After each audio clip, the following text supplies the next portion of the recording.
Assalamualaikum warahmatullahi wabarakatuh. Halo guys, bertemu lagi dengan saya Dewi Nursani dalam pelajaran akuntansi. Sebelum memulai pelajaran hari ini, kita berdoa dulu yuk. Let's open our program by reciting basmalah together. Bismillahirrahmanirrahim. Semoga pelajaran hari ini berjalan dengan lancar ya. Simak video ini sampai akhir ya guys.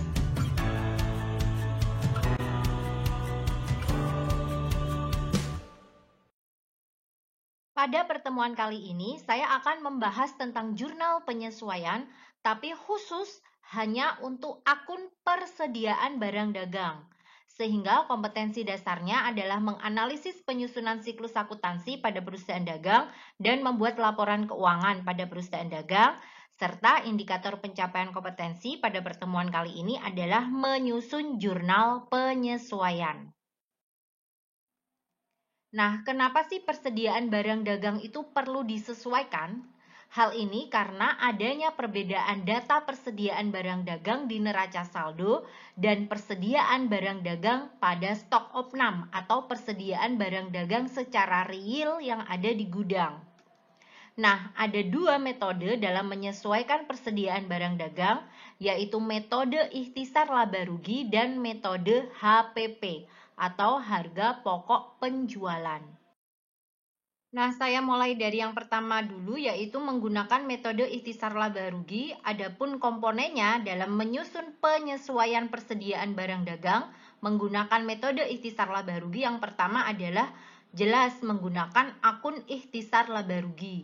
Kemudian juga menggunakan data akun persediaan barang dagang yang awal, yaitu biasanya datanya itu ada di neraca saldo. Nah, yang ketiga yaitu akun persediaan barang dagang akhir. Nah, ini biasanya ada pada laporan stok opnam atau biasanya disebutkan dalam soalnya. Nah, bentuknya dari penyesuaian menggunakan metode ikhtisar laba rugi ini, maka ikhtisar laba rugi ini didebit, kemudian persediaan barang dagang yang awal dikredit. Masih ingat ya, cara mengeluarkan jerapah dan memasukkan gajah? Nah, ini PBD awal, persediaan barang dagang awal ini sudah tidak digunakan lagi karena datanya salah. Maka harus dikeluarkan dulu jerapahnya. Maka angkanya pun sebesar persediaan barang dagang awal. Nah, kemudian masukkanlah gajahnya. PBD akhirnya dimasukkan data yang benar yang berdasarkan stok opnam, kita masukkan, kita debitkan. Dan kemudian kita kreditkan ikhtisar laba rugi. Nah, kalau yang di sini angkanya sebesar persediaan barang dagang akhir. Nah, agar lebih jelas kita langsung ke contoh soal. Nah, ini adalah neraca saldo dari toko sembako Raya Indah. Nah, ini adalah soalnya. Jika diketahui persediaan barang dagang akhir sebesar 4 juta, buatlah jurnal penyesuaian persediaan barang dagang menggunakan metode ikhtisar laba rugi. Perhatikan guys, ini kan persediaan barang dagang sebesar 5 juta ya pada neraca saldo. Nah, padahal di gudang, di stok opnam hanya 4 juta. Nah, data yang benar itu yang ada di gudang ini, yang 5 juta ini harus dikeluarkan, harus dihapus, diganti dengan 4 juta. Nah, maksudnya seperti itu. Maka cara menyesuaikannya, persediaan barang dagang yang semula didebit ini harus dikeluarkan dengan cara dikreditkan. Nah, persediaan barang dagang kita kreditkan sebesar 5 juta. Nah, biar imbang, harus ada yang di posisi debit, maka debitnya adalah ikhtisar laba rugi sebesar 5 juta karena menggunakan metode ikhtisar.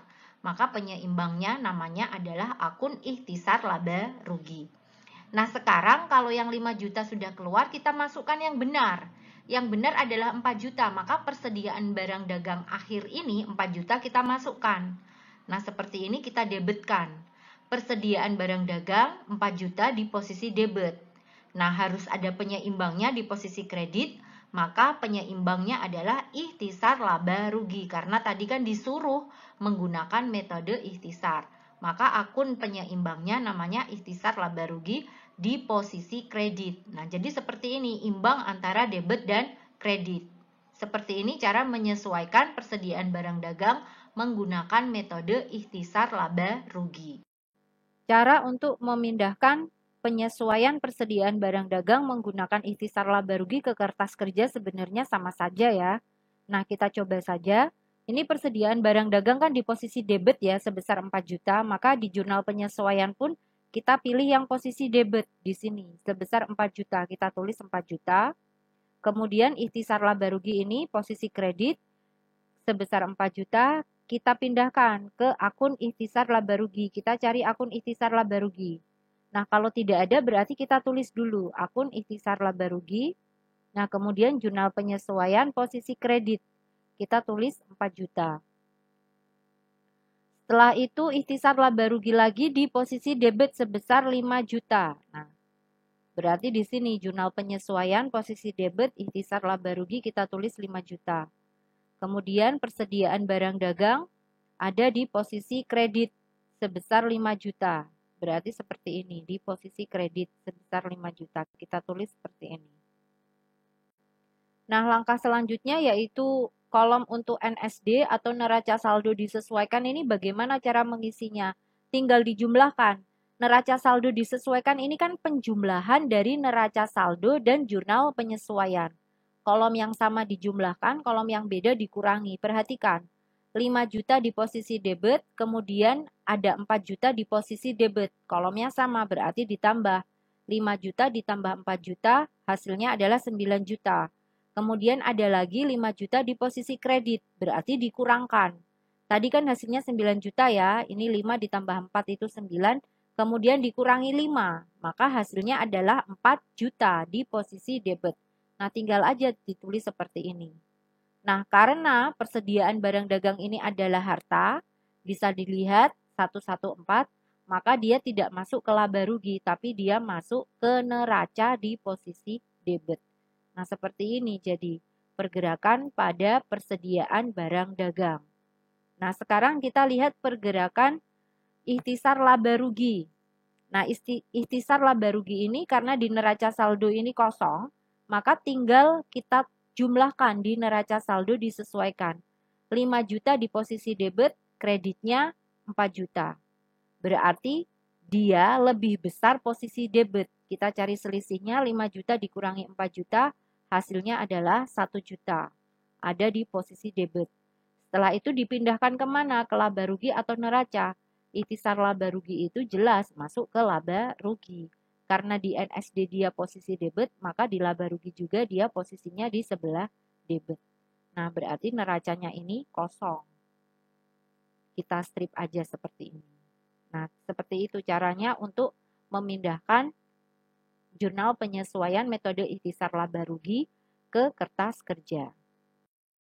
Nah, menyesuaikan persediaan barang dagang yang kedua yaitu menggunakan metode HPP atau harga pokok penjualan. Nah, pada harga pokok penjualan ini menggunakan akun HPP, kemudian akun persediaan barang dagang yang awal, kemudian akun persediaan barang dagang dengan data yang akhir, kemudian akun pembelian dan kawan-kawan. Ada 4 ini, yaitu akun pembelian, beban angkut pembelian, retur pembelian, dan potongan pembelian.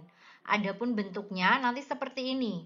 Persediaan barang dagang akhir yang betul kita debitkan, kemudian retur dan potongan pembelian kita debitkan, kemudian sebagai penyeimbang munculkan HPP. Sebesar berapa? Sebesar penjumlahannya. Penjumlahan dari persediaan barang dagang akhir, retur pembelian, dan potongan pembelian.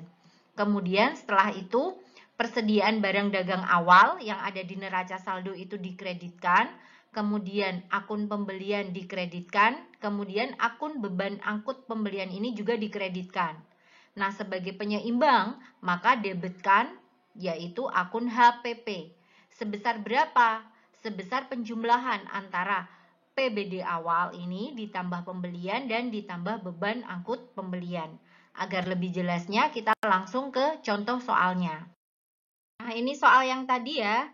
Soalnya masih sama. Diketahui persediaan barang dagang akhir sebesar 4 juta, buatlah jurnal penyesuaian persediaan barang dagang menggunakan metode HPP. Nah, maka jawabannya seperti ini, perhatikan. Persediaan barang dagang akhir ini kan yang betul. Nah, ini didebitkan angka 4 juta ini. Persediaan barang dagang 4 juta kita debitkan. Kemudian kita lanjutkan dengan retur pembelian. Nah, dicari di neraca saldo retur pembelian sebesar 300.000 ini kita debitkan. Setelah itu potongan pembelian ini sebesar 30.000 juga didebitkan. Nah, sebagai penyeimbang munculkan akun HPP sebesar berapa penjumlahan? 4 juta ditambah 300.000 ditambah 30, maka hasilnya adalah 4.330.000. Nah, selanjutnya persediaan barang dagang yang awal ini yang ada di data ini kan tidak digunakan lagi. Maka ini harus dikeluarkan dengan cara dikreditkan. Persediaan barang dagang yang 5 juta harus di posisi kredit. Seperti ini. Kemudian pembelian ini juga karena pembelian itu merupakan komponen dalam menyusun HPP, ini kan pembelian di posisi debit. Maka dikreditkan juga. Nah, sebesar 5.200.000. Sama dengan yang ada di neraca saldo. Nah, setelah itu munculkan akun penyeimbangnya, yaitu akun HPP, angkanya sebesar penjumlahan antara persediaan barang dagang awal ini dan pembelian. Nah, seperti ini. 5 juta ditambah 5.200.000, maka HPP didebit sebesar 10.200.000. Nah, seperti ini cara penyesuaian menggunakan metode HPP. Oh ya, mungkin ada yang bertanya, kenapa tidak ada beban angkut pembelian? Nah, misalkan di data kalian di neraca saldo ada beban angkut pembelian, maka bisa kalian kreditkan di sini. Nah, kebetulan pada toko Sembako Raya Indah ini tidak ada akun beban angkut pembelian. Jadi tidak dimasukkan ke sini. Jadi kalau misalnya ada, tinggal ditaruh di sini aja beban angkut pembelian angkanya sebesar berapa. Nanti penjumlahan HPP-nya mengikuti. Seperti itu ya. Untuk memindahkan jurnal penyesuaian persediaan barang dagang metode HPP ini ke kolom kertas kerja pada jurnal penyesuaian, caranya sama seperti tadi ya. Ini persediaan barang dagang 4 juta kan di posisi debit. Maka kita cari akun persediaan barang dagang, kemudian jurnal penyesuaian di posisi debit, berarti di sini. Kita pindahkan angka 4 juta ini. Kemudian retur pembelian 300.000 di posisi debit. Nah, kita cari akun retur pembelian. Nah, ini akun retur pembelian, jurnal penyesuaian posisi debit, berarti kita tulis di sini 300.000. Kemudian potongan pembelian sebesar 30.000 di posisi debit. Nah, ini akun potongan pembelian di posisi debit jurnal penyesuaian. Kita tulis saja. Kemudian HPP di posisi kredit sebesar 4.330.000. Kita cari akun HPP. Nah, kalau tidak ada berarti kita tulis saja. Nah, di sini kita tulis HPP, kemudian kita pindahkan 4.330.000 ini di posisi kredit pada jurnal penyesuaian. Seperti ini.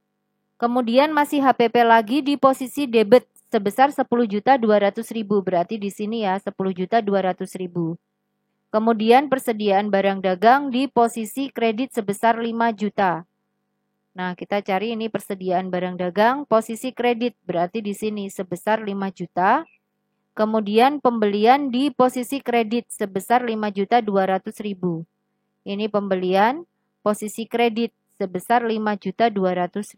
Nah, seperti ini cara memindahkannya. Sedangkan pergerakan untuk masing-masing akun pada persediaan barang dagang tadi sudah kita bahas ya. Persediaan barang dagang pada neraca saldo disesuaikan itu tersisa 4 juta saja. Kemudian persediaan barang dagang itu dipindahkan ke neraca, tidak ke kolom laba rugi. Tadi sudah kita bahas pada soal sebelumnya. Nah, sekarang kita bahas yang pembelian. Pembelian ini di neraca saldo kan posisi debit 5.200.000, sedangkan di jurnal penyesuaian posisinya kredit 5.200.000, angkanya sama dan posisinya berbeda, debit dan kredit. Berarti hasilnya pembelian itu 0 atau habis. Maka di NSD dia habis, di laba rugi jelas tidak muncul. Hal itu berlaku pula untuk akun retur pembelian, potongan pembelian, dan beban angkut pembelian.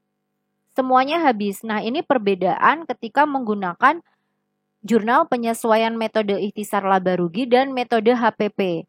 Ketika menggunakan metode HPP, maka pembelian dan kawan-kawan itu di neraca saldo disesuaikan ini mereka semuanya sudah habis. Tidak muncul lagi. Nah, selanjutnya untuk HPP, perhatikan pergerakan HPP. Karena HPP ini di jurnal penyesuaian sebelah debit itu lebih besar, 10.200.000 dibandingkan dengan yang sebelah kredit, posisi kredit hanya 4.330.000, maka posisinya masih lebih banyak yang di sebelah debit. Sehingga tinggal kita kurangkan saja. 10.200.000 dikurangi 4.330.000. Nah, maka di NSD akan muncul sebesar 5.870.000 di posisi debit karena masih banyak debitnya. Kemudian HPP itu dipindahkan ke kolom laba rugi, bukan di neraca. Jadi seperti ini pergerakan akun-akun ketika menggunakan jurnal penyesuaian persediaan barang dagang menggunakan metode HPP. Guys, jika kalian sudah memahami materi ini, saya sarankan untuk menyimak video selanjutnya, yaitu jurnal penyesuaian dengan versi yang lengkap, dengan kasus yang kompleks, ataupun kalian bisa langsung ke kertas kerjanya. Semua linknya bisa kalian lihat di kolom deskripsi ya.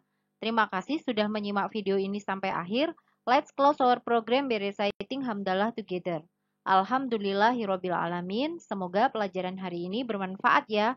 Wassalamualaikum warahmatullahi wabarakatuh. Salam equilibrium.